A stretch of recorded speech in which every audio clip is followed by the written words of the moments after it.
Hi guys, టమాటోతో సింపుల్గా ఒక curry చెప్తాను. ఇది వేడివేడి అన్నంలో కలుపుకొని తింటే టేస్ట్ వేరే లెవెల్. మనం టమాటాలు 3 తీసుకొని, ఎర్రగడ్డలు 2 తీసుకున్నాను. ఇంకా ఎండి మిరపకాయలు ఒక 3, తెల్లగడ్డలు.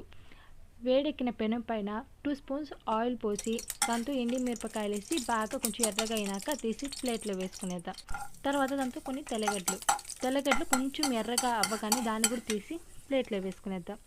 దాంతో ఆయిల్లోని ఎర్రగడ్డలు కూడా ఎర్రగా అవ్వాలి, అప్పుడు టేస్ట్ చాలా బాగుంటుంది. కాబట్టి ఎర్రగడ్డ కూడా ఎర్రగా కట్ చేద్దాం.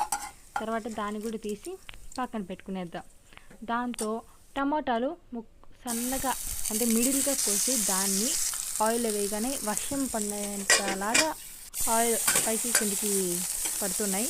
ఇంకా టమాటాన్ని తిప్పించుకునేసి కొంచెం మూత వేసి ఒక 2 నిమిషాల వరకు మీడియం సిమ్లో పెడదాం.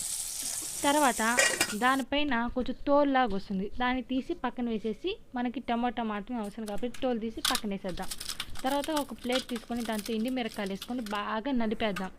కొంచెం పొడి అయినాక ఎండి మిరపకాయలు దాంతోనే తెల్లగడ్డలు వేసుకొని దాన్ని కూడా బాగా నలిపేసి దాంతో ఎర్రగడ్డలు వేసుకునేద్దాం.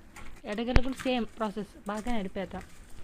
తర్వాత దాంతో టమాటాలు వేసేసి టమాటాను కూడా బాగా నలిపేద్దాం. దాంతో మనం కొంచెం ఉప్పు వేసుకుందాం, టేస్ట్కి కొంచెం ఉప్పు వేసుకొని దాని కూడా సేమ్ ప్రాసెస్ బాగా నలిపినాక ఇలా కొజ్జుగా వస్తుంది టమాటా.